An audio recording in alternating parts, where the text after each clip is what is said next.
So if you're a therapist in private practice, let me know if you've heard this before.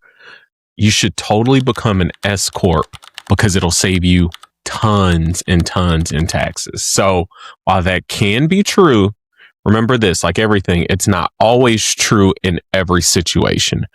I am Alan Pruitt. I am the founder of the Therapist CPA, and this channel is for therapists in private practice who want fewer tax surprises and more clarity around their money without any overwhelm or shame.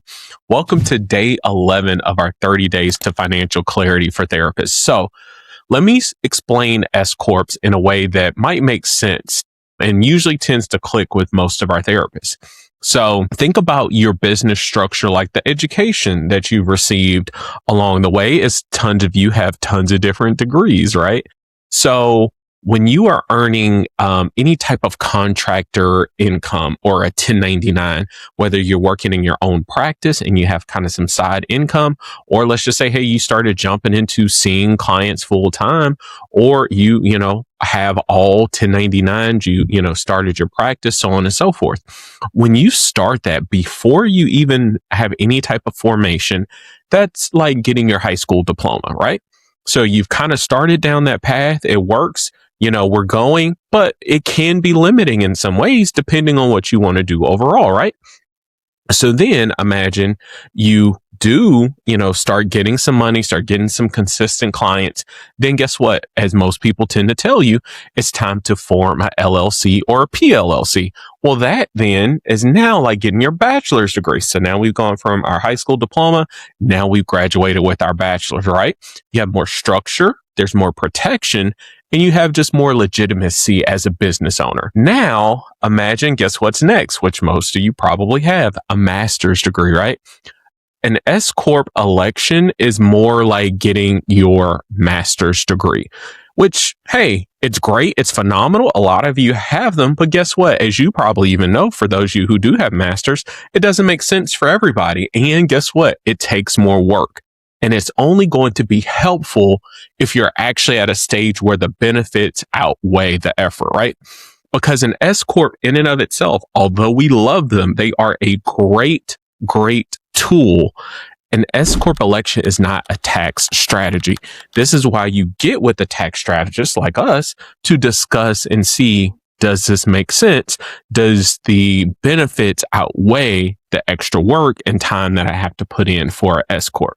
So just like any tool, it only works at the right time when it's used for the right reason, right? A wrench is absolutely a great tool, but a wrench probably isn't as effective if I need to screw into the wall, right?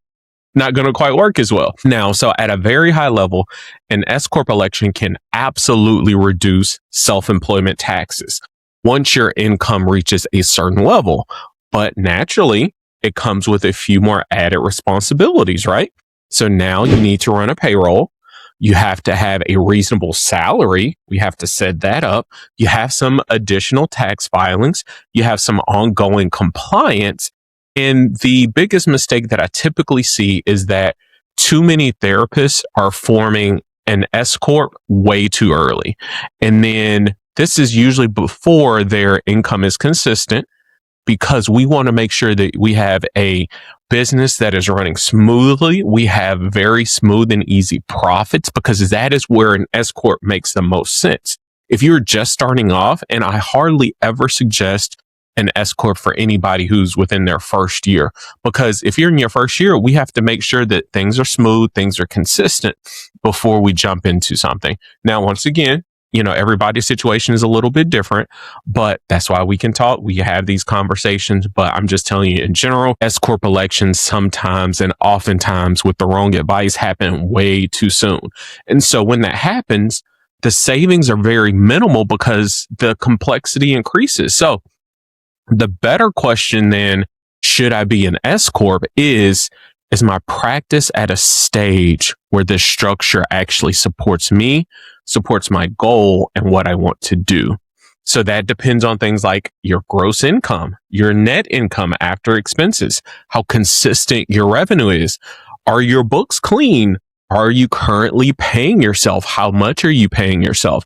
This is why S-Corp decisions should be part of a broader tax plan, not a standalone move. Because when it's done thoughtfully, an S Corp can actually be super, super helpful. But when it's done not in the right way and is done reactively, it can often be overhyped. So there's one small action that you can take away from today is if you were to become an S Corp tomorrow, do you know why and what would actually change?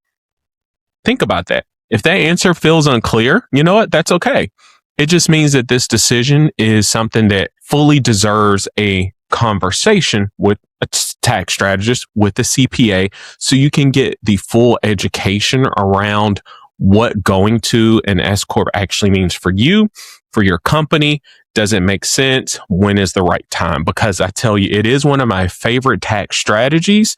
It is a great move, but once again, is a tax strategy that is a tool and not a standalone item. So I hope this was super helpful. And please let us know if you want more clear financial guidance for therapists in private practice. Subscribe. Let us know what has been your experiences with S corporations. And, have you ever been told you should be one? And when maybe you weren't sure if that was the right move, share that in the comments below. We look forward to talking with you guys. Bye.